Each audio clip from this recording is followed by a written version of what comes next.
May God richly bless you. I want to encourage you to prepare your Bible right beside you. Hallelujah. So that you will be able to see with your eyes. As when we use more than just one sense, obviously if you're here and if you're following, you're hearing the hearing sense.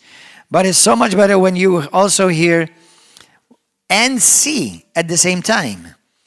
That way you are going to be able to remember more what you've heard when you use more than just one sense. So when we say to you, look at it or find it in your own Bible, that's not a tradition. That's actually a good principle to live by, so that whatever you hear, especially biblically speaking, that you verify it with the Word. Amen? Now, I know many of you trust me, and at least I hope so, but enough that you come to church, obviously. Otherwise, if you don't trust me or you don't trust the preacher where you attend church, then it's dummy. We're going there for. But even though you trust me, I'm not actually requiring it out of you. Trust the Bible. Trust God. Amen? The Bible talks about that you must love everyone, but you don't have to trust anyone. Bible says, trust only God. Love people, but when it comes to trust only God. The Bible says the person who will trust and put his confidence in men, they will be disappointed. How many of you have been disappointed? Wow, the Bible is true. Hallelujah. Amen.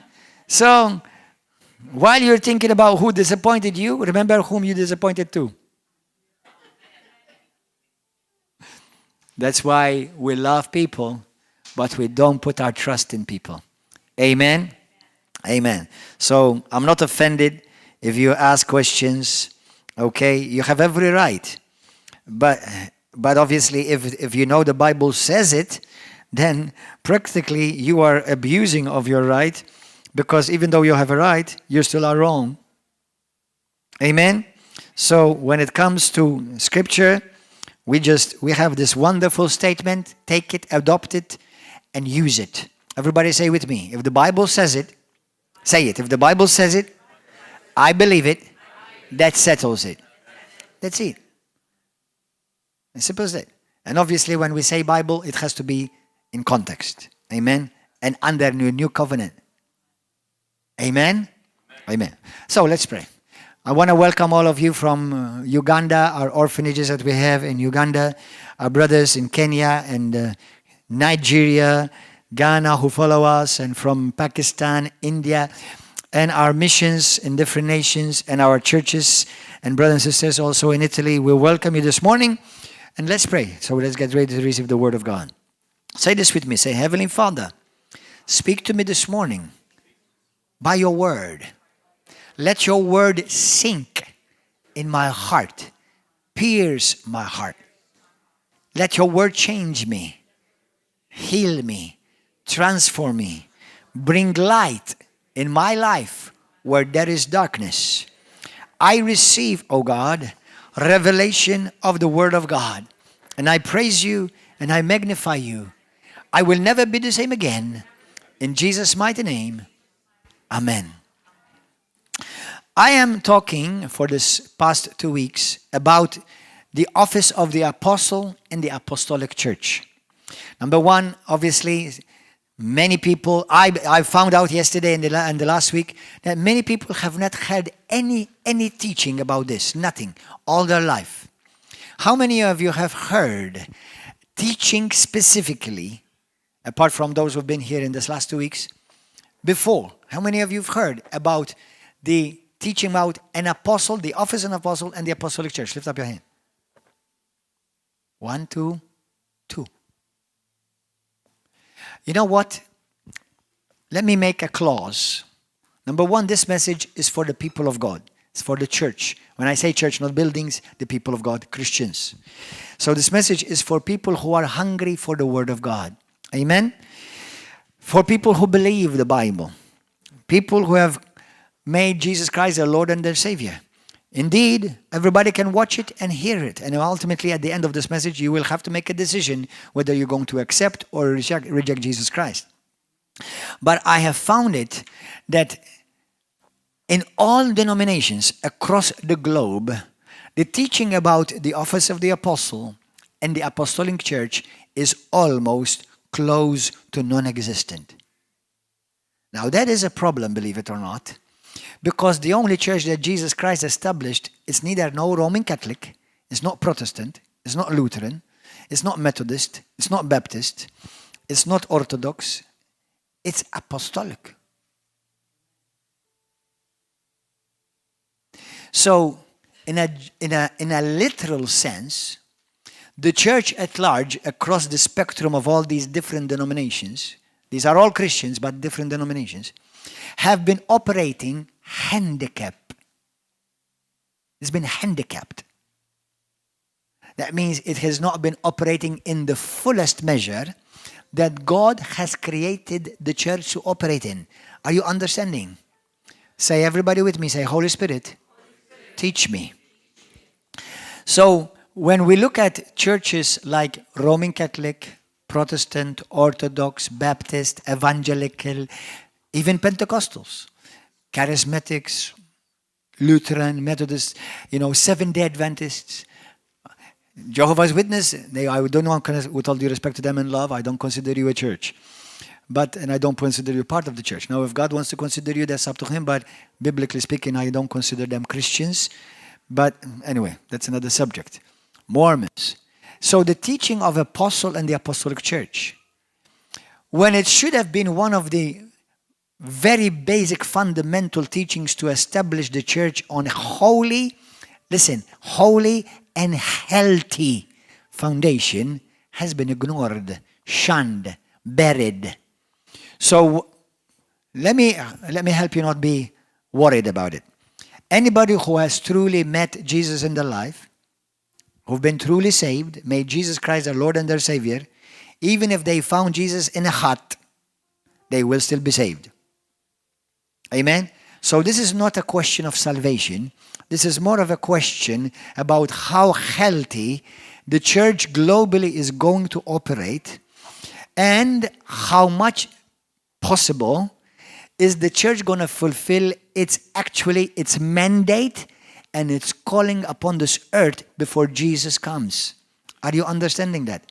So, yes, there are people who are saved and are in heaven today that were Roman Catholic, Baptist, Pentecostals, and all denominations. If you have accepted Jesus as your Lord and your Savior, I want to assure you, based upon the authority of the Word of God, you are saved, your sins are forgiven, and you're going to go to heaven. But listen, brothers and sisters, I want to remind you about one prayer that Jesus Christ taught his disciples. Although it's not actually a prayer, it's more of a pattern, but Jesus Christ taught his disciples a very important principle. How to pray. What is it? Number one, our Father who art in heaven, hallowed be your name. Now listen, this is the desire of God. It is the desire of Jesus. Your kingdom come, your will be done on earth. How? What it should look like? As it is in heaven. The church should look like a piece of heaven on earth.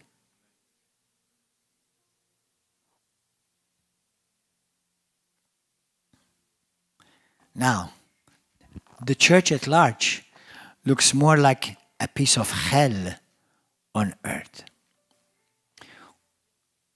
I'm not going to attack anyone, but I'm going to teach the word by His grace. Some churches have become a nest of demons and all unclean spirits, as the Bible says in Revelation 18. Many churches have become apostasy. That means they have fallen away from the teachings of Jesus and from the teaching of the apostles. But you know, those of you who are acquainted with the Bible, that Jesus Christ is coming for what kind of church? For a Roman Catholic church? For a Protestant church? The Bible says He's coming for a glorious church. Jesus, in the book of John, the Bible says, when He shall appear, we shall be like Him. The church at large does not look anything like Him. Are you okay, guys? So, there is a principle, I spoke about it last week, and I'm going to mention it again today because I'm doing a teaching series. Even though sometimes I make a joke, I'm not always serious, but it's a teaching series. Listen to this.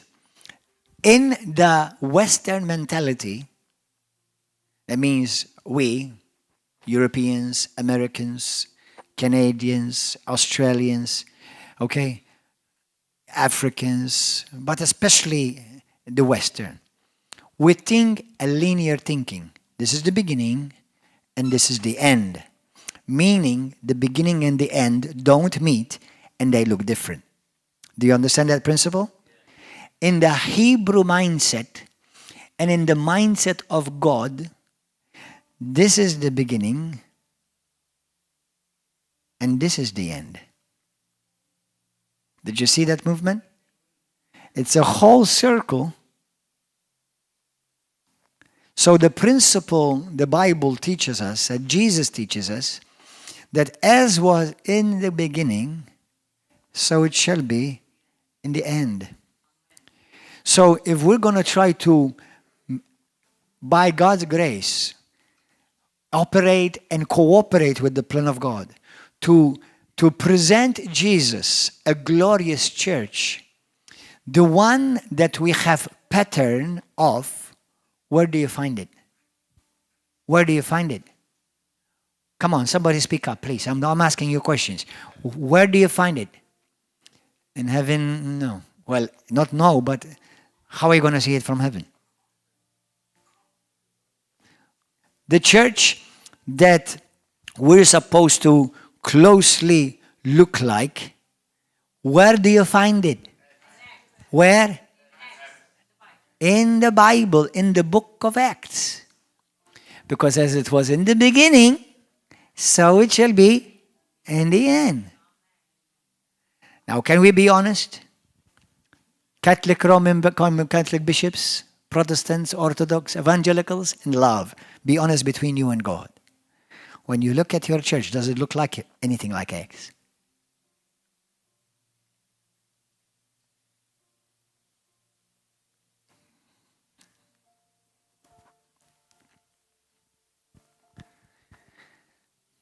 Amen. Say, help us, Holy Spirit. So, let me give you the basics. What is the word apostle?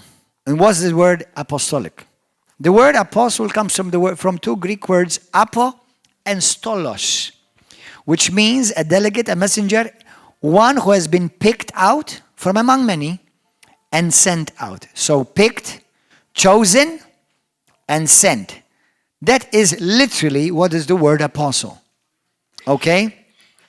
But in a sense, and even so biblically, Jesus sent all the church, didn't he not?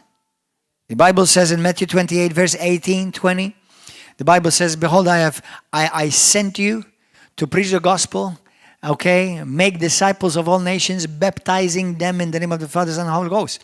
So he sent the whole church. Mark chapter 16, verse 15 through 20, speaking to all the disciples there, once again, not just the 12 apostles, to all the disciples. He said to them, go into all the world and preach the gospel. Whoever believes and is baptized shall be saved. Whoever does not believe shall be condemned. And these signs shall follow all those who believe. So the whole church in a general sense is sent, meaning the whole church in a general sense is apostolic. Are you understanding? Are you understanding? The whole church, everybody say the church is apostolic. Its DNA, it's apostolic. Its mission, it's apostolic. Its identity, it's apostolic. It's not evangelical, although I'm part of the evangelical church, but not only, because there are some evangelical churches that are deader than dead. Okay? So there are many churches that have good things in them, and all these doctrines and all these denominations I've mentioned, and there are many others, all of them have truths in them. Are you understanding? They have truths in them. Some have done good works in certain areas. Wonderful. Praise God. But it's not the fullness. Everybody say it's not the fullness. You see, God gave 5 apostolic ministries plus 3 others or 4 others, which are mentioned in 1 Corinthians chapter 12. Apart from the 5 apostolic governmental office, Paul talks about that in the church there are elders, there are deacons, there are administrations, and there are varieties of other ministries. More or less, you could say 8 or 9 different ministry operations in the church. 5 in particular are what we call the fivefold ministry. Everybody say fivefold. Now, very interesting as well, because in the Bible, nothing happens by chance. 5 means grace. So the apostolic work, it's a work of grace. What do we see in many churches? Preaching the law. Disgrace. Preaching religion. Preaching doctrines that Jesus never mentioned, taught of, not even in his wildest dreams. So now, because the apostolic grace has been tainted, destroyed, cut, and put in pieces, and we have churches, out of love I'm going to mention them, I'm going to say they're churches, because to me, in my eyes, they're not even churches. Some of them, they're just groups. Some of them are splinters. Some of them are factions. Some of them are just a bunch of heretics. But anyway, God judges the heart of man, but we must be the ones to weigh and judge doctrine and check the fruit. Amen? You are called. We don't judge people, but we judge fruit and we judge doctrine. Are you understanding this? Because only God knows. Sometimes, there are people who've had wrong doctrines, but they had a wonderful heart. And then somewhere along, their eyes are open and they come to the right teaching. By the way, it exists in the Bible. There was one with the name of, you know his name? Apollos, who was an apostle. Did you know Apollos in the book of Acts, chapter from 15 to 18? He was actually preaching, and God was still using him with the wrong doctrine. And then he met Priscilla and Aquila, and the Bible says Priscilla and Aquila took him to the side to teach him the way more accurate. Peter, to our Roman Catholic friends, Peter was the Pope. He wasn't, by the way. Read my book called Upon This Rock. He was never a Pope, and there was never any Pope. Okay? But Peter, God bless him. Did you know that even Peter was heretical in one point? Again, in the book of Galatians chapter 2, Peter was teaching heresy, legalism, and bringing new Christians and new creation under the law again. Guess who he got rebuked by? Not by the sheep, or not even a goat. He got rebuked by everybody say, by another apostle. That's a good concept, isn't it? Because we have goats going around trying to be teachers, But this type of shepherd will never allow any goat or wolf in operation. I shoot them and kill them. No, literally, don't worry about it. Amen? Hallelujah. So Peter even was a heretic. He was a heretic at one point. I wasn't surprised, because even at his highest point to impress Jesus, he denied him. But that's anyway. We've all denied him many times. Have you denied Jesus many times? Amen. And God had mercy on you. Have you had mercy on you? Amen. You see, we serve a wonderful, merciful King. There is no king like our King, Jesus Christ. Amen. Hallelujah. But these are truths. These are facts. These are facts. Nobody can deny them.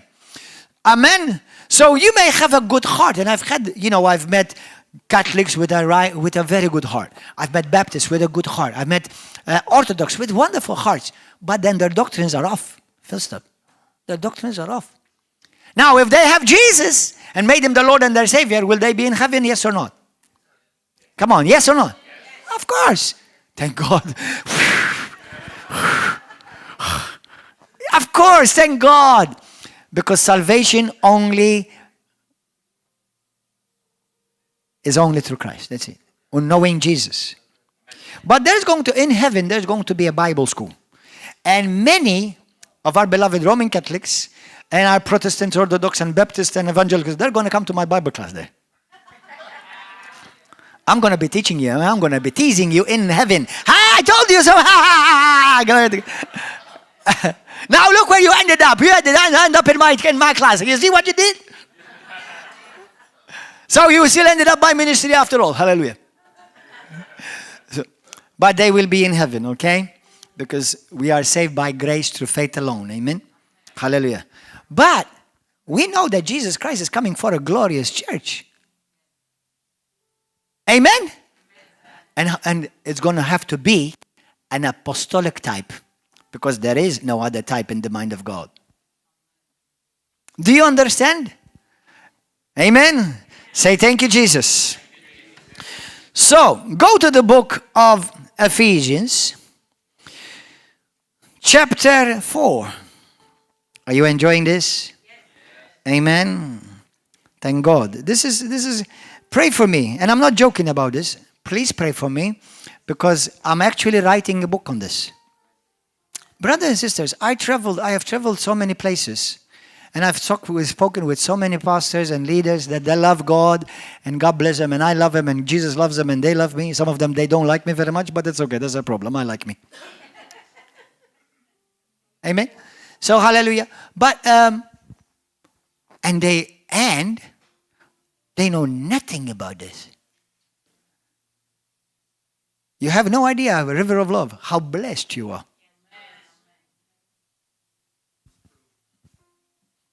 And we give all the glory to Jesus. Ephesians chapter 4. Let's start from verse 9. Now this he ascended. What does it mean, talking about Jesus, that he also first descended into the lower parts of the earth? He, Jesus, who descended is also the one who ascended far above all the heavens, that he might fill all things. Verse 11. And he himself gave some to be apostles. Everybody say some. So not all, some. I mentioned last week, and I'm going to mention it again this week. There are some nations, especially like our beloved brothers and sisters, they know in Africa, some even places in Asia. Now on every corner, everybody's an apostle. Listen, if you've got one street and everybody's an apostle on that street, something has gone really terribly wrong. Amen? Because one mark of a true apostle is never to start a work where a work is already established. Amen? That's one. There are many points for somebody to truly be a true apostle. Now, we are all apostolic. Everybody say, I am apostolic. I am prophetic. I am biblical. In Jesus' name. So yeah, we are all apostolic. The true church of God is apostolic. Now, let me say a side note, but I have to come back to this in about 2 or 3 different preachings. We have precious brothers and who love God in the Roman Catholic Church. And they say, our church is apostolic. I'm going to address that. I will be addressing that. Because even Orthodox, precious Orthodox, God bless you, some of them say that we are apostolic. There are many who claim to be apostolic. So what does apostolic truly mean? If you are truly apostolic, I want to see you operating very closely and identical to Book of Acts. Amen? So, I'm not saying that you don't love Jesus. I'm not judging your heart. That's not my job to do. I'm not even saying that you're not saved. You may be even more saved than myself. Praise God. Although there's no such thing. You're either saved or you're not saved. You're not more saved or less saved. You're saved. Okay, but just for the sake of the argument, you may, praise God. And you may have good things that I see in you that I can learn from. I'm sure we can learn from each other. Amen. Amen? You don't always look up to learn something. Sometimes you actually look down. Like when I look at my sons. They're lesser than me in the sense of authority and immaturity, but God uses them to teach me too. It doesn't matter how much I know. You can always learn from everybody. Amen? Hallelujah. But so verse 11 now. Now Jesus talking. Verse 11. And he said, and Jesus himself gave some apostles, some prophets, some evangelists, and some pastors, and some teachers. So in the body of Christ, God himself raised up, called supernaturally, appointed and anointed people with specific callings for a reason. Everybody say for a reason. So listen this. An apostle or a prophet or an evangelist or a pastor or a teacher are not titles. Everybody say they're not titles. I want to say this, help me Holy Spirit. Because I've met well-meaning precious brothers and sisters. And they say, we know in our church, our pastor, we just call him our buddy or our friend. Or we call him, yo man. We say, yo, I'll just call him brother. You're a dummy.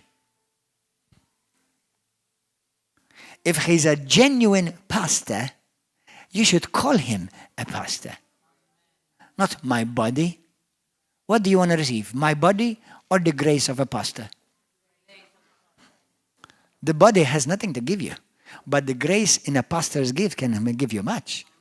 That's why Jesus, in the Gospels, Jesus says, if you receive a prophet, you shall receive a reward with a prophet. If you receive Jesus, if you receive the reward with Jesus, what do you receive? Eternal life. If you receive an apostle, Paul in the book of Romans, I think in 11, he says, when I come to you, I want to impart to you a gift. But not if they receive him as my body, as they receive him as Apostle Paul. Amen? So, some churches, they think they're being humble. I'm sure you mean well, but let me put it straight to you. You're being a dummy. You have no understanding of this concept whatsoever. And you are allowing and you're leaving your church handicapped and in baby state. How do you feel if your children call you by your first name? Not only I won't like it, I will find it very disrespectful, and there is no honor. They're being dishonorable. But the problem is sometimes it comes from the pulpit. So if you raise up church members like that, which, by the way, in this church we don't have church members. We have a family, sons and daughters. That's also part of the apostolic DNA. Amen? So if the pastor, maybe he loves God, but he's being a dummy the way he's teaching his church, that's the level he's going to keep his church, in that level. So they will never be able to rise up. Because unless you are taught, you can never rise up to it. Amen? Remember this, faith, everybody say this with me, faith only travels and goes as far as knowledge goes. Where there's no knowledge, you can't operate in faith. When you don't know what to believe, what are you going to believe? So you have to first teach it, prepare the rail tracks, and then the train can travel. Amen? You prepare the rail tracks, and then the train can travel. The train, where there are no rail tracks, cannot go further. It doesn't matter how powerful it may be. Amen? So the teaching of the word, that's why 1 Timothy chapter 4, verse 6, Paul says to Timothy, teach them the word of faith. We teach and we preach the word of faith. That's why Paul says, without the knowledge of God's word, faith cannot come. Faith comes by hearing, and hearing by the word of God. So where there's no word of God, or there's no specific teaching from the word of God being released, faith in that area is not going to exist. That's why many people struggle with healing, because in their churches, they never teach about healing. That's why Christians struggle with deliverance, because in their churches, they don't ever hear about deliverance. Like when I was Roman Catholic, with all due respect to our Roman Catholic friends, I never heard that I must be born again. How many of you were Roman Catholics before? Lift up your hand. Have you heard a priest says, you must be born again, parishioners? Not in 60 years. In 50 years. I was sorry. How much? 60 years. Not in 50 years. In 83 years, you never heard anyone, any Catholic priest teach, you must be born again. Now that's very dangerous.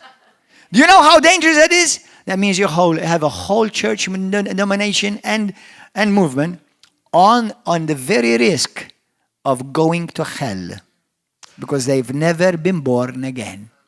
What does Jesus say? Unless a man is born again, he cannot see or enter the kingdom of God.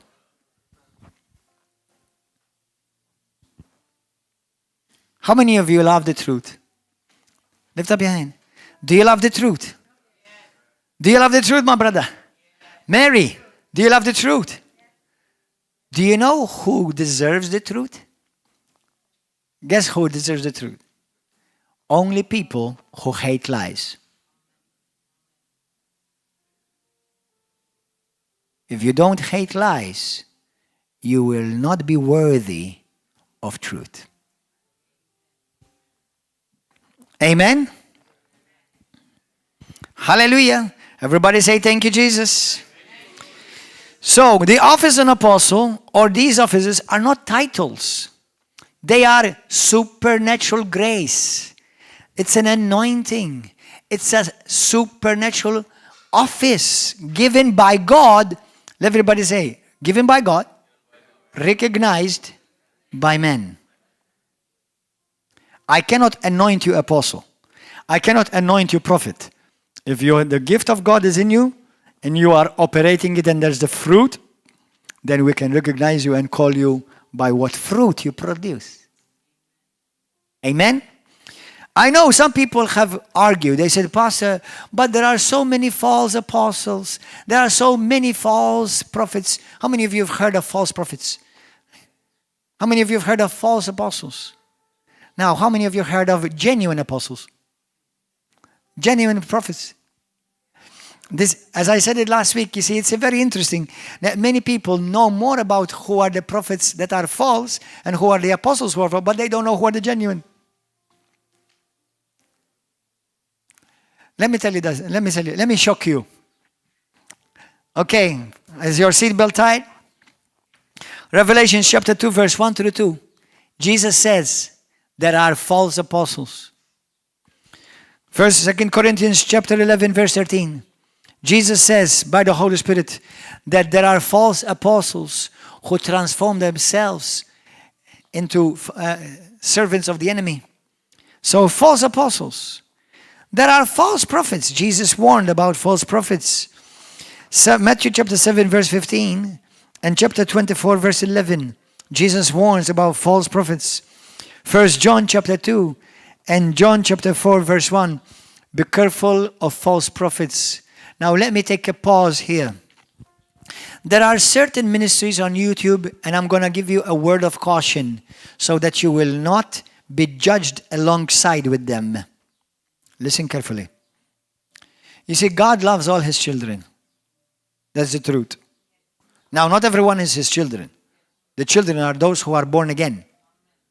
Okay? Those who love Jesus. The Bible says, John chapter 1 verse 12, to all those that received him, to them he gave the right to become children of God. Those who are not born of the flesh or the will of man, but they were born by the Spirit of God. And the book of James chapter 1 from verse 8 onwards, it talks about they were born by the word of God. So, God loves all his children. So when you attack a brother or a sister, personally, you are touching God's apple of his eye. And you will share in the judgment. Now, Jesus wants us to judge doctrine. Jesus wants us to judge fruit. Jesus never wants us to judge a person.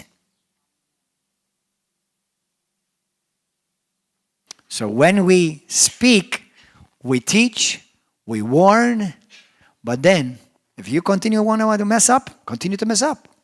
It's your fault. It's your prerogative. It's your choice. So, there are people on YouTube who have made a ministry of mockery in the sight of God. I wish I can mention some, but I won't. They have made a ministry of mockery attacking men and women of God because they don't agree with them about some teaching, doctrine, okay? Or the way they do things, or the way they dress, or because they have an aeroplane. Listen. They call them false prophets. Listen carefully. You don't need to know very much Bible to know this. All you need is just the right heart condition and some good common sense. There is not one false prophet in the whole Bible that ever gotten people saved, that ever preached Jesus, that ever led people to follow Jesus Christ. Not one. Do you know of any? So all the false prophets that Jesus Christ warns us about are not some other brother in some other denomination who preaches something that you don't agree with, because you either have lack of knowledge or you don't have a revelation of that subject. False prophets in the Bible actually do the opposite. They steer people away from God. So let me give you a loving warning so that you will not end up in hell. There is one particular preacher on a chair with wheels. He attacks men and women of God left, right, and center. And you know how many lies he's been caught in? Be careful. Be careful. Because you're lying and God sees all. Listen, when you tell me because we have a discerning ministries or we're being discernful, no, you're being hateful with a smile. You're being critical. You have a spirit of criticism, not a spirit of discernment.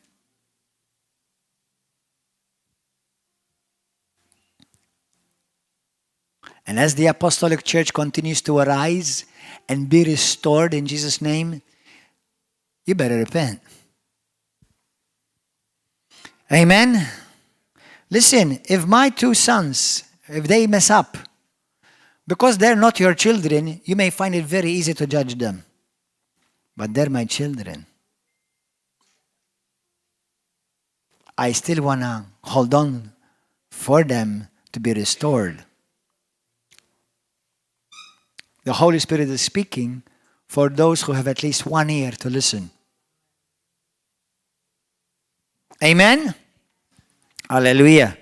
So, hallelujah. The office of apostle and these offices of a prophet, they are given by Jesus. Now, have you noticed that this is a New Testament scripture? Have you noticed? This is the New Testament. It's Paul to the Ephesians. In 2 Peter chapter 2, verse 1 through 4, listen, don't lose me. There are false teachers. Amen? In the book of Acts chapter 10, verse 29 to 31, and Jeremiah chapter 23, verse 1 to 2, Paul and the book of Jeremiah speak about false shepherds.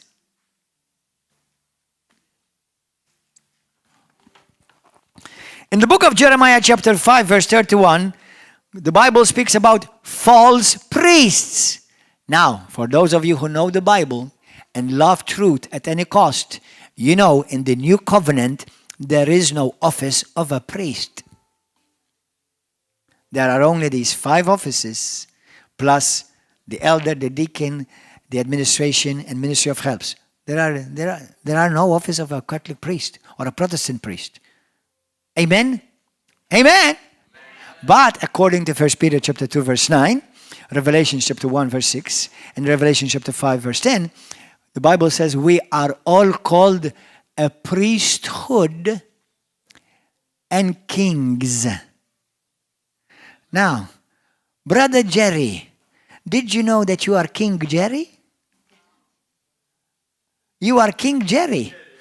And your wife is Mary the Queen. I'm not joking. You love Jesus, right? You ask Jesus to come into your life. The Bible says Jesus Christ is called the King, Lord of. You are what? Now if I want to open a can of worms, but I'm going to leave that one closed for today. King of kings. We're a kingdom. We're not a religion. We're a kingdom. We are operating and serving in the royal courts of our King. Hallelujah. Amen. Hallelujah. Praise God. So, pastors, priests, there are, actually, to be honest, there's one particular ministry I've never found a false one. It's called the ministry of an evangelist, actually. Because you're either are a genuine evangelist or it doesn't exist. Because to be an evangelist, by the term evangel, means somebody who preaches the gospel. So you cannot find somebody who's false preaching the gospel. You're either preaching the gospel or you're not preaching the gospel. That's it. So there are people who may say they are evangelists, but they're preaching a bunch of hogwash.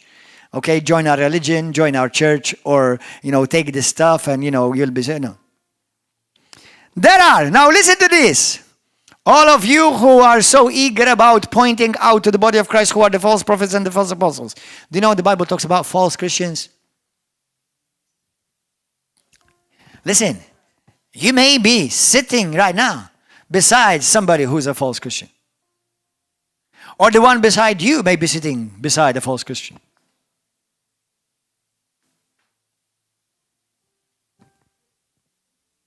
Ooh. Ouch. You see? That's what Galatians chapter 2 verse 4 says. So false brethren. Yes, there are brethren who go to church buildings and they're false. And according to Revelations chapter 1 through 3, there are false churches. You see? Now, I love to see the false. Because when you see the false, the genuine must exist somewhere. Amen. Hallelujah. So our job is not to look for the false, but if the false by default exists, then by default, automatically, the genuine exists. Amen. Hallelujah. Are you happy? Amen. Praise God. Say, wonderful Jesus, we thank you. Hallelujah. Amen. So yes, there are false everything. Just don't be it yourself. Be genuine. There are false movements. There are false denominations. There is false everything. But there's also genuine everything. Amen. Hallelujah. Go to the book of Acts. Now, actually, let's go to the book of Hebrews first. Are you enjoying this, brothers? Hebrews chapter 3. So we saw the book of Ephesians, that it is Jesus, everybody say, Jesus gave himself the church. Some apostles, some prophets, some evangelists, some pastors, some teachers. If it's some, then it's not everyone. Amen? And the wonderful thing about it, there are denominations, as I told you last week and I'm going to tell you again, that some churches and some denominations don't believe that there are apostles till this day. For those of you who are new, let me ask you a question. How many apostles are there in the Bible? Everybody know how to answer? 12? Okay. Anybody else? Okay. He said 26. Who's right? Now, Brother Jerry, I love you, man. I like you. Hallelujah. We had a wonderful time, me and him and his lovely wife this week. We met in Xira shop and they came and butted into my privacy. Hallelujah. And they said, can we sit beside you? Right? I don't know. Is it because I'm cute you were drawn to my cuteness? But then he sat beside us. We sat beside each other and we had a wonderful conversation. And they love Jesus. Hallelujah. And so it's such a wonderful blessing to see you here. Hallelujah. So, but let me tell you something. Now, listen, brother. When I was Roman Catholic, now, with love, I'm going to say this. I don't have a Roman Catholic bone in me left. But when I was Roman Catholic, I was always taught that there are 12 apostles as well. Now, that's partly right. But it's not completely right. It's actually, in the Bible, there are between 26 to 28 apostles mentioned. I was shocked when I found that out. I was shocked. And now, let me give some good credit to some, not all, but some Baptist churches who may love Jesus and they preach salvation. Even when I was saved, I found Jesus and I was born again. Thank God, through some Baptist brothers and sisters, believe it or not. Because they do a good job about preaching salvation. Generally, let me put it this way. Not all of them, because some of them are cessationists and they believe a certain doctrine that if you're meant to go to hell, you're going to go to hell anyway, and if you're saved, you're going to be saved anyway. So I forgot what you call that doctrine right now. Anybody remember? Predestination. Thank you, son.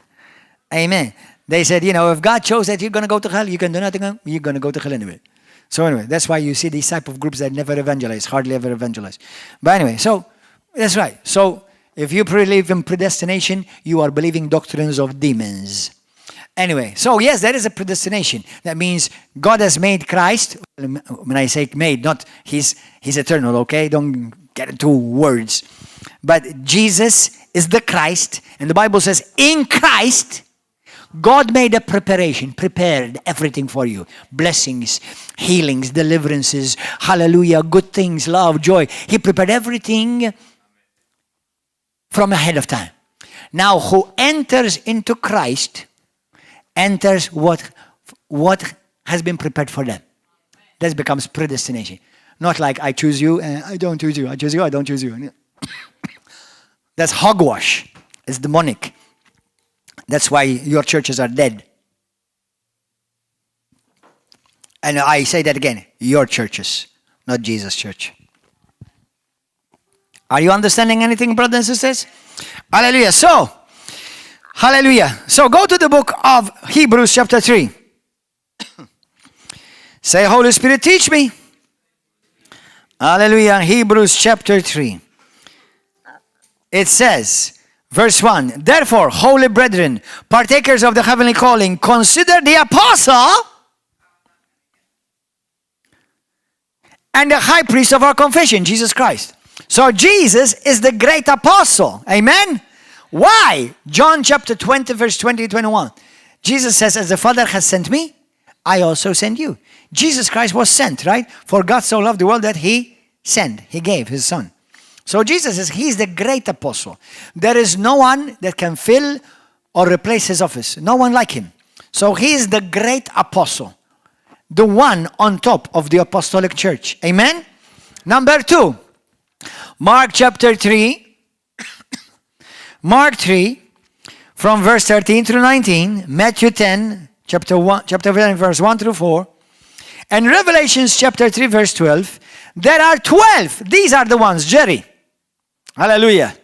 These are the 12 that you were taught about. And I was taught about. But I was never told that Jesus Christ is the great apostle.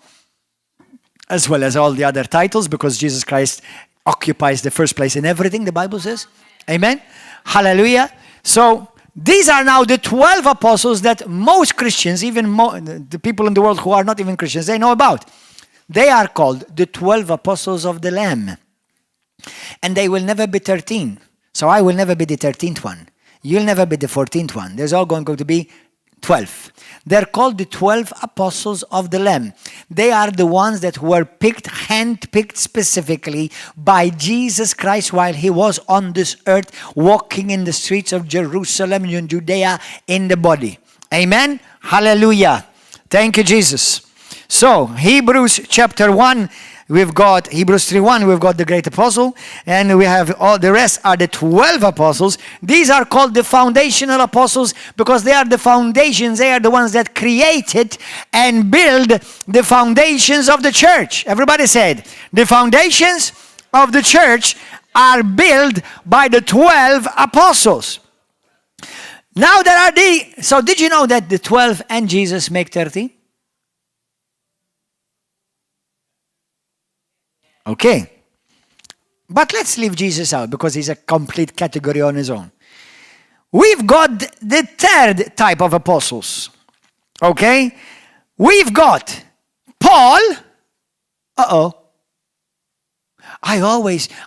When I found this out, for me it was such a big deal. It was like, why they never told me these things? Have you ever, anyone felt like that? Anyone felt like that? Why they never taught me these things? I mean, they're clear in the Bible. Paul, who came to Malta. Is he an apostle or not?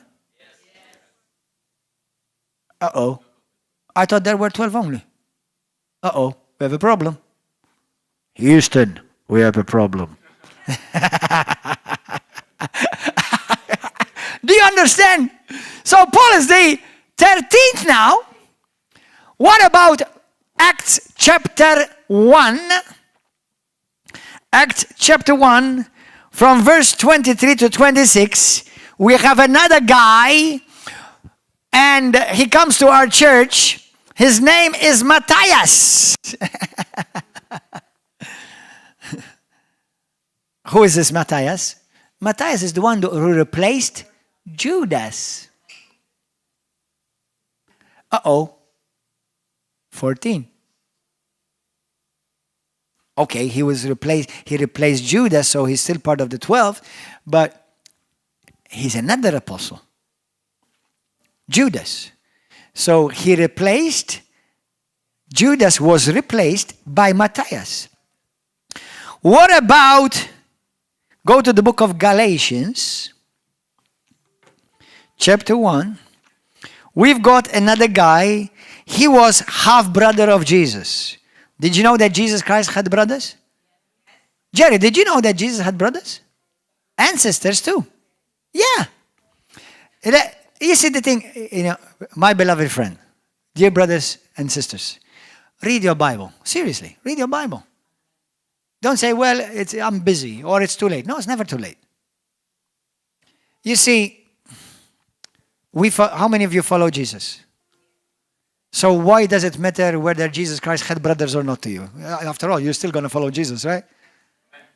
Whether he was homeless, whether he was abandoned in a dustbin like Talat Muhammad or not, you're still following Jesus. Whether he was born in a hotel or 5-star hotel or in a manger, it doesn't matter. You're following Jesus, right? Amen. Whether Jesus Christ had 1 mother, 10 mothers, or 5 brothers, or 6 sisters, it don't matter because you're still following. Exactly.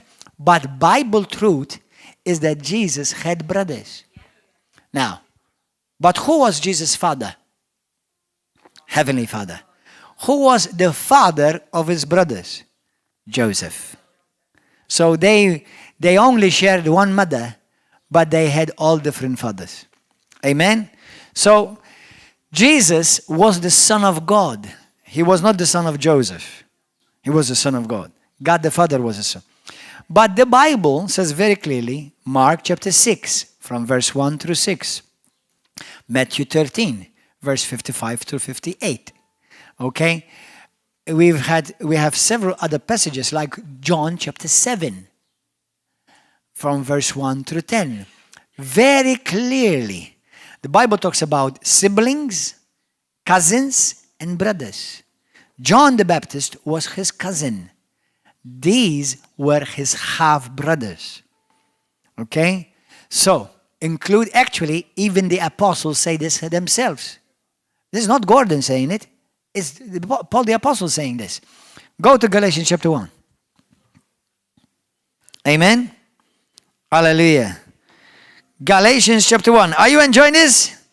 Yes. Amen. You still love me? Yes. You better. If you want to go to heaven, you can't hate me. Amen. Galatians 1. Let's go to verse 18. Now this is Paul the Apostle speaking. By the way, I would love to break down Galatians 1 and Galatians 2, but not time. We're not going to have time today. Verse 18. After 3 years, I went up to Jerusalem to see Peter and remained with him 15 days. But I saw none of the other apostles except James. James was what? He was the Lord's brother. So James, here, he is called one of the apostles. Now James, according to the book of Acts, chapter 15, he was the presiding pastor, some call him bishop, of the church of Jerusalem. Amen? So, we have James here, who is actually, is half-brother of Jesus. Amen? Who is the other one? Jude. The letter of Jude. So we have Paul, James, and Jude, and Matthias. But Matthias did not write anything in the Bible. As a matter of fact, we never hear about him anymore. But, interestingly, everybody say James. Actually, to be honest, we've been telling you James all these years. It's a lie. His name is not James. His name is Jacob. Now, I know it's not a big deal. It doesn't change any doctrine. But if my name is Gordon, don't call me Chicho. Do you understand? Now, you may not go to hell if you call me Chicho, but I may not answer you when you call me, all right? Hallelujah. Praise God. So, and I'll be offended. And when I go to heaven, I'm going to put you upside down for 24 hours. Like this. Say, Jesus, please look away. Okay. So, because names actually have prophet. Listen, I don't have time to teach on this, but did you know that your name has a prophetic destiny? Now, interestingly, the name, for example, my name Gordon means many things. One of them in Scottish, all it means is just a backyard. Not very prophetic. But one of the meanings of Gordon means leader. I think I fulfilled that a little bit. You understand? So names have prophetic destinies with them. But anyway, I'll continue on. Hallelujah. So, praise God. So James here, we have James. Everybody say Jacob. Let's call James. Sorry, James. Sorry, Lord. Hey, sorry, brother. Sorry, yo, man. Apostle Jacob, I'm sorry. We've messed up your name. Anyway, Jacob. So his name is Jacob. Jacob, who is the half-brother of Jesus. Jude, also half-brother of Jesus. And Paul, the apostle. What are unique with these three apostles and yet are not part of the 12 apostles? They all formed the Christian doctrine. Because we have their books. We have the letters of Paul. You know, we are where we are today. First because of Jesus and second because of Paul.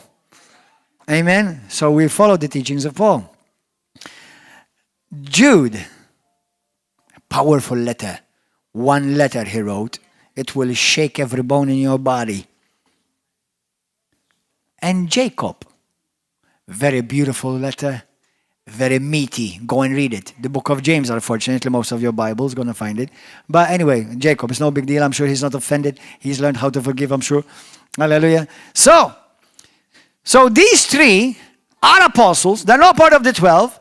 Okay? They now are, altogether, now we're actually making up about 15 apostles.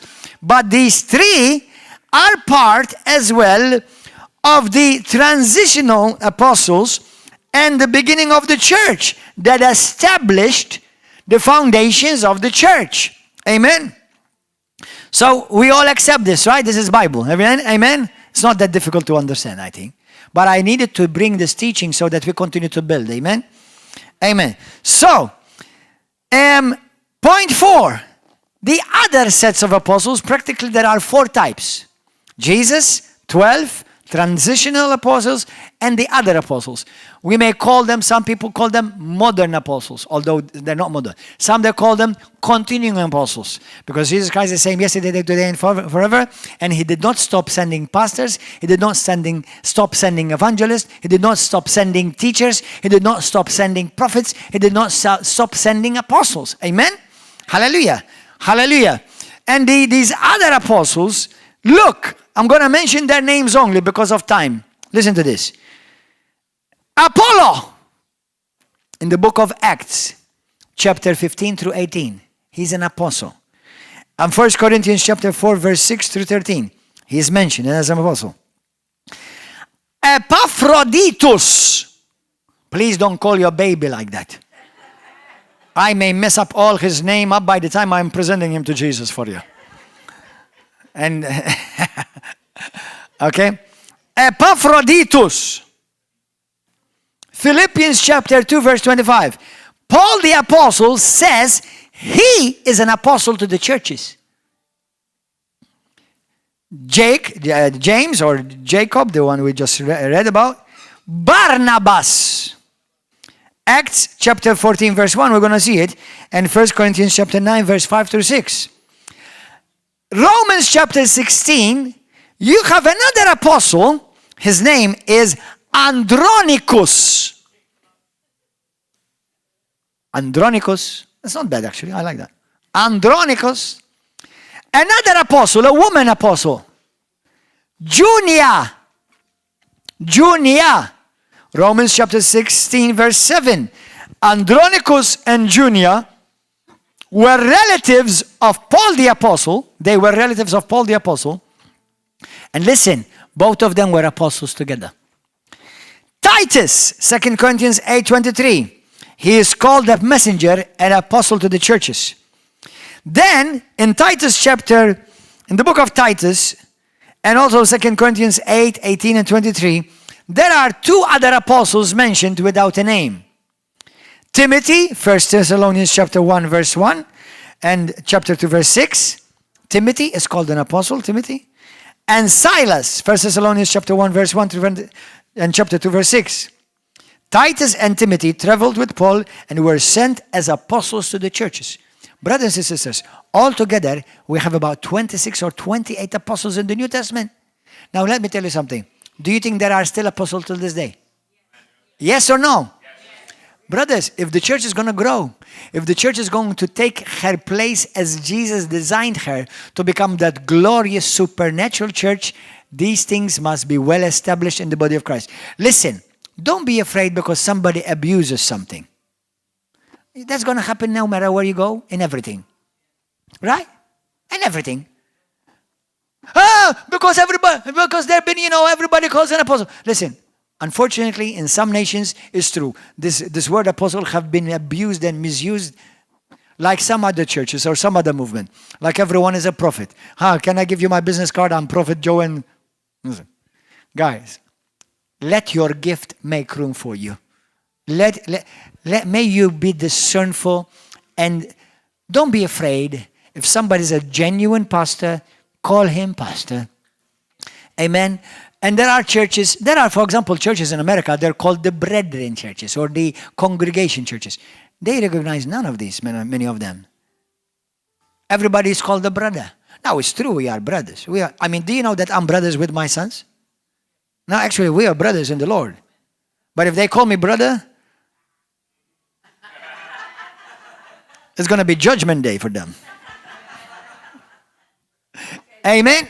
So, not because, out of a joke they may do it, okay? But I will never tolerate dishonor in the kingdom of God. Not under my watch, in Jesus' name. Now we're all learning. I know you can make mistakes. We can all make mistakes. Hallelujah. But we don't tolerate what God does not tolerate. Amen? Hallelujah. Praise God. Listen, go to the book of Acts. I'll give you just a few more minutes and we end and we pray. Brother, come to the piano. Did you enjoy this? Amen. We're going to continue this teaching. Amen. Hallelujah. Go to the book of Acts of the Apostles, chapter 13. Acts 13. Hallelujah. The true church is an apostolic church. This does not mean that every minister who leads any type of work is an apostle. An apostolic church or ministry recognizes and accepts the governing body mentioned in Ephesians chapter 4, verse 11 through 13.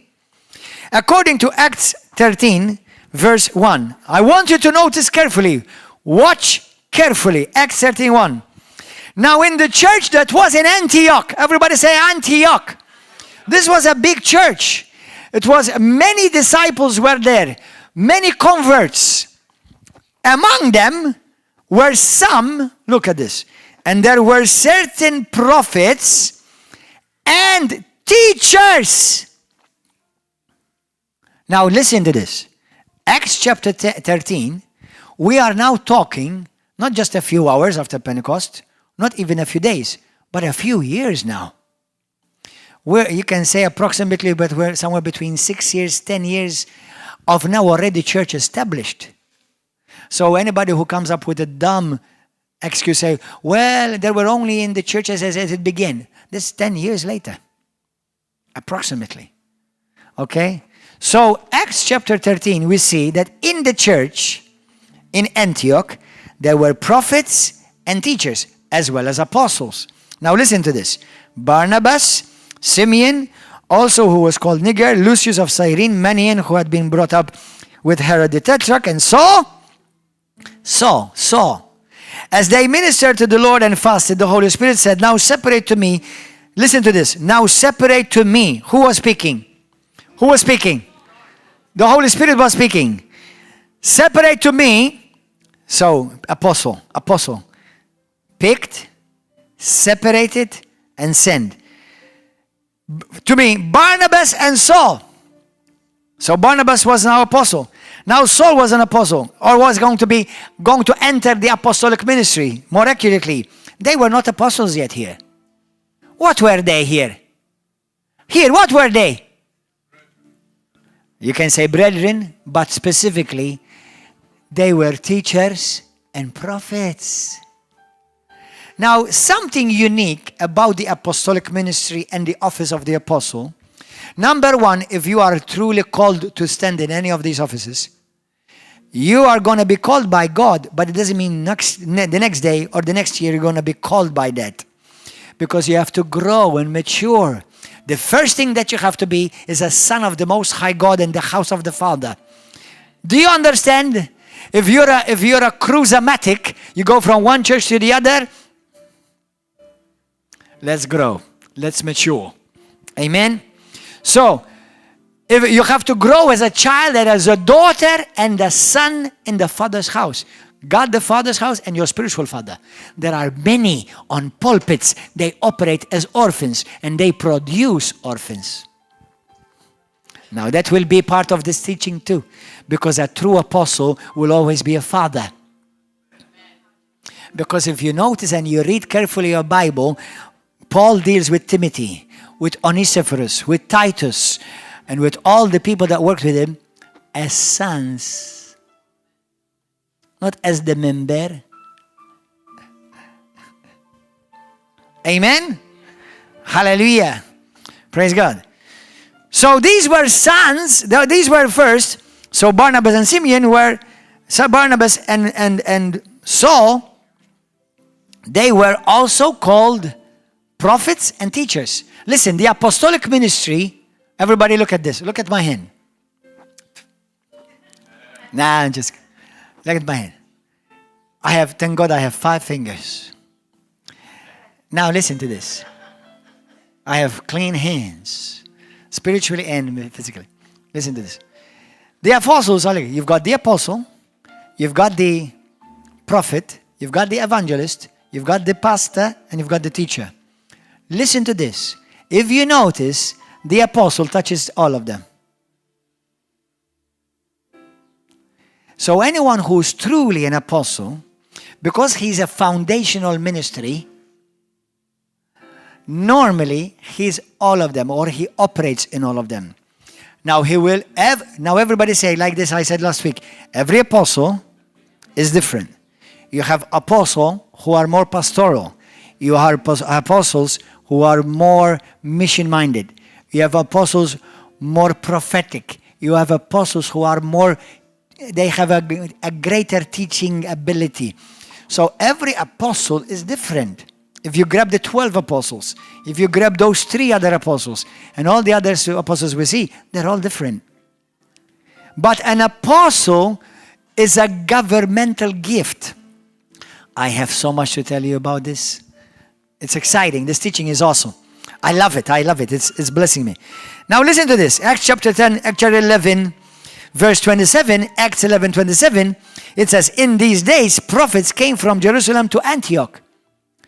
So we see, even in Jerusalem, there were prophets in the church of Jerusalem. Amen. Hallelujah. Let me read this last scripture to you.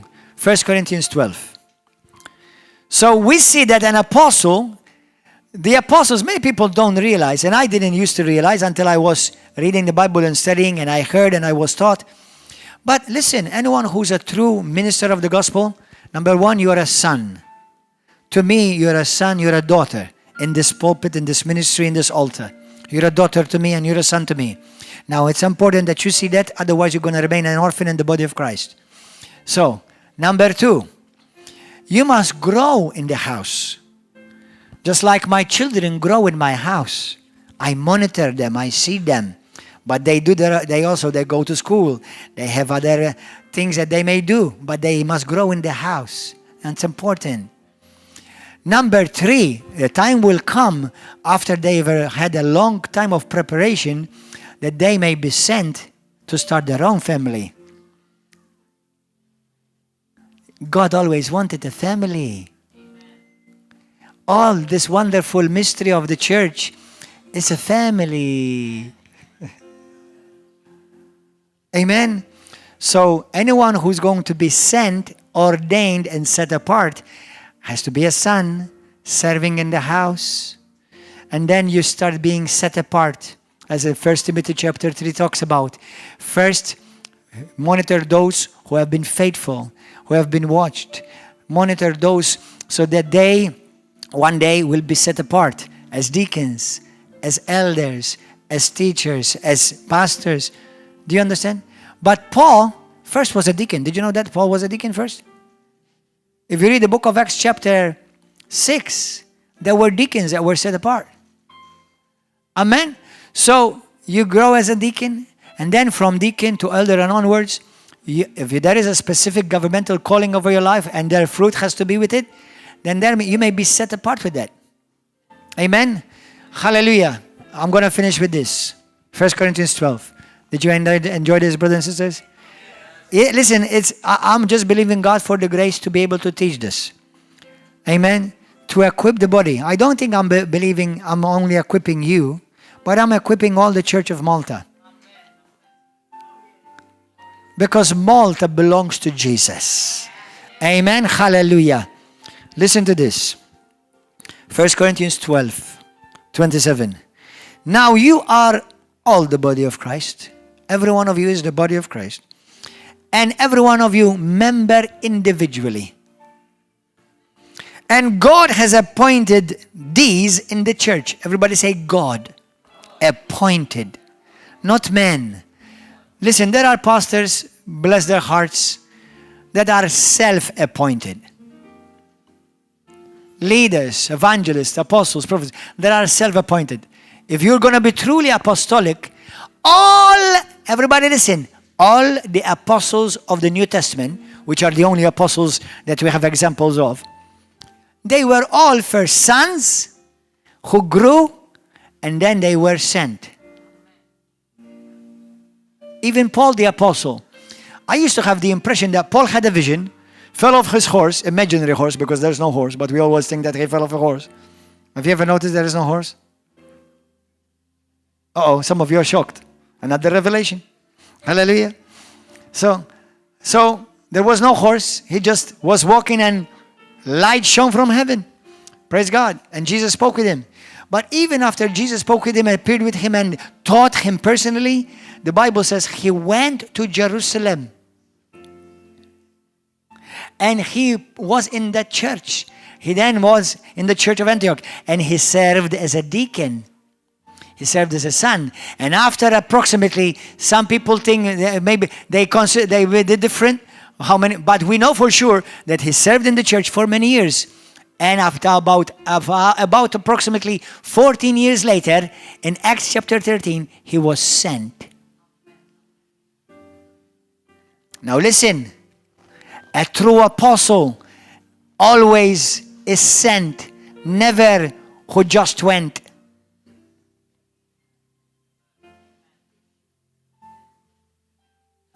I'll finish with this. Verse 28. And God has appointed these in the church. First, apostles. Why first? Are apostles more important than the rest? Not really. But let me give you an example. In the house of Manchè, God first established daddy. And then sons came forward. Not the sons first and then daddy. Because obviously, apart from my wife, which obviously I'm just trying to give you an assimilation, a similar thing. Me and my wife were the first in the house. Because we were the foundation of this family. Amen. So then from the couple begins the family. So I had to by default, alongside with my wife too, by default we had to be the first because we're starting off this work. So an apostle is someone who always starts new work where no other work has been established. Romans 15. Amen. I will talk to you about the difference between an apostle and a bishop. An apostle is a bishop as well. But not every bishop is an apostle. Let me say that again. Every apostle is a bishop. But not every bishop is an apostle. So, only by the grace of God and to the glory of Jesus I say this. To this nation and to this work that now is spread in 7 different nations, I am an apostle. When I graduate and I go to heaven, by the grace of Jesus only, because like Paul said, I am what I am only by the grace of God. Okay? When I graduate, the one who will take my place will not be an apostle. He will be apostolic, but he will not be an apostle because he did not start the work. He will be a bishop over all these works. Do you understand that? Isn't that beautiful? God's order is beautiful. Amen?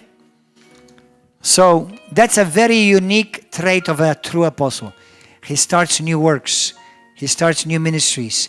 He raises up men and women of God. Amen? We'll talk about it more in the coming weeks by the grace of God. Verse 28. And God has appointed these in the church. First apostles. Second prophets. Third teachers.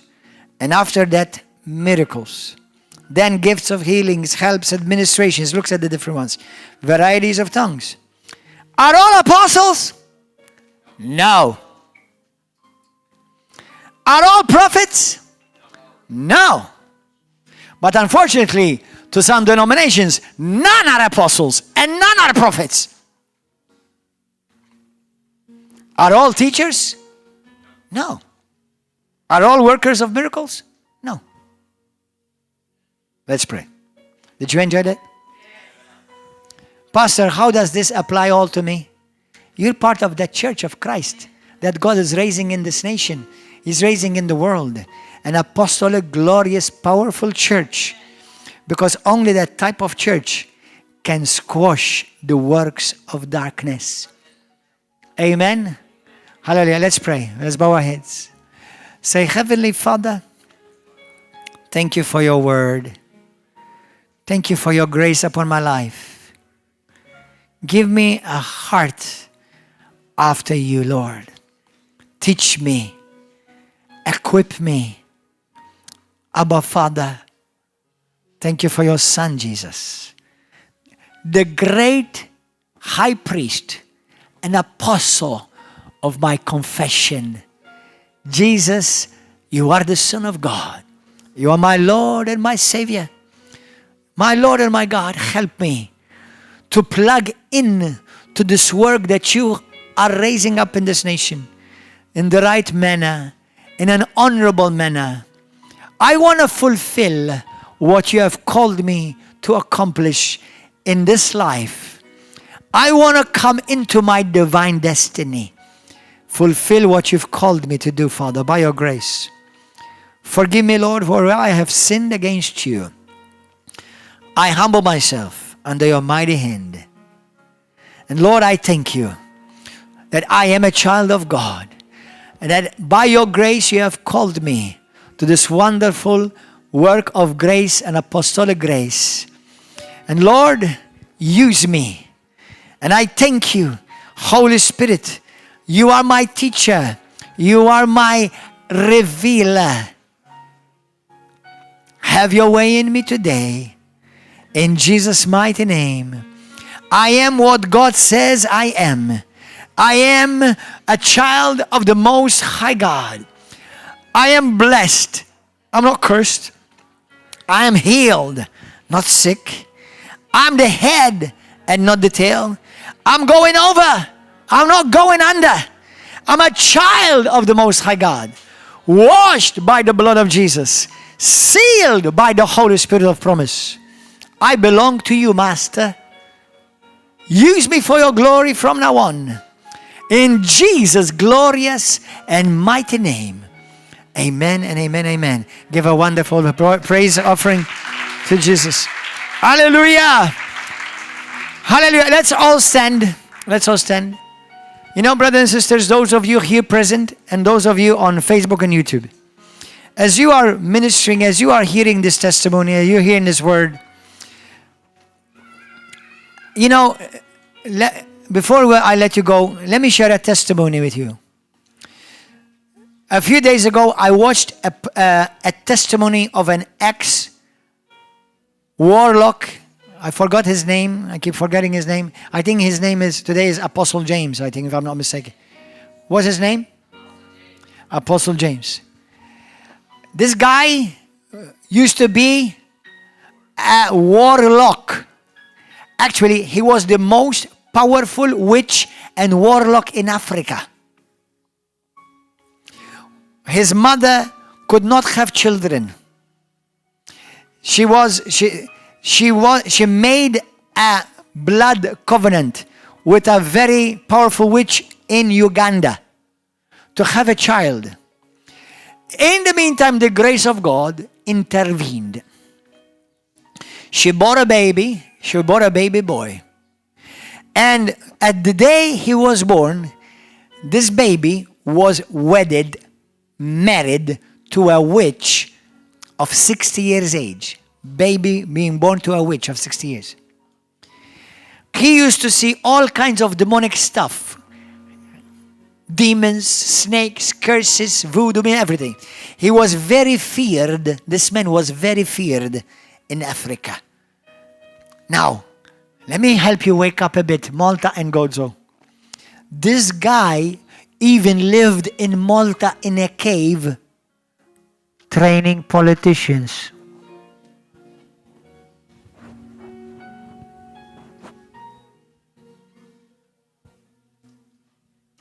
So don't come for prayer. We don't need prayer. Don't come for prayer. Don't fast. Don't come for prayer because you're too busy.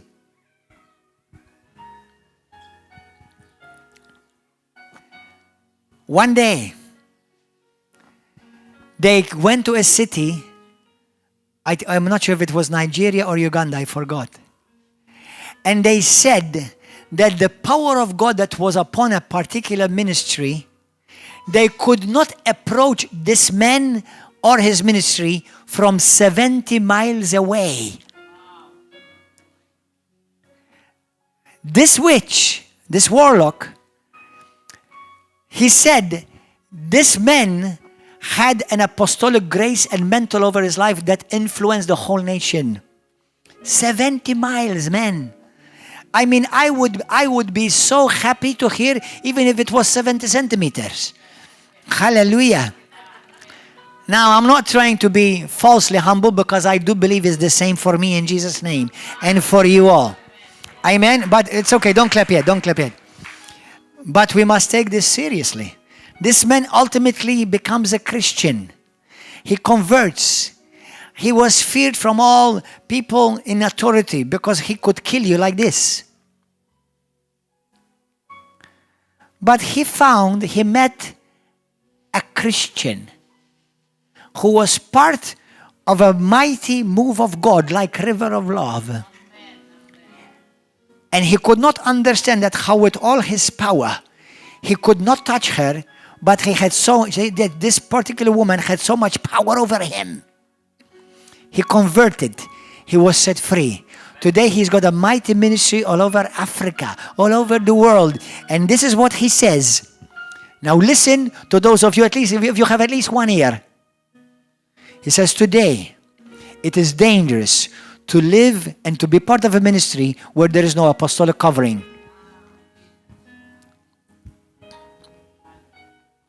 It's dangerous.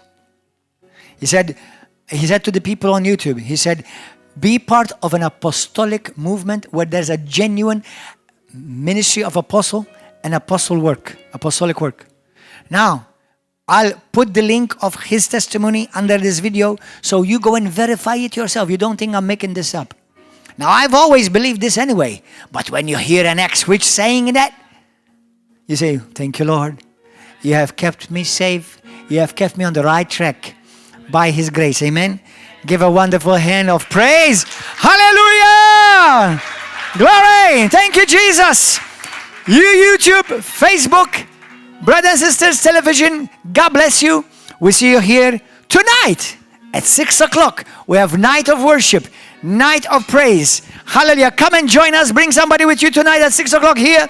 Otherwise, we see you next week at Wednesday and Saturday at 7 p.m. here, or on YouTube or on Facebook at 8 p.m. and then Sunday morning. God bless you. See you. God bless you. Hallelujah.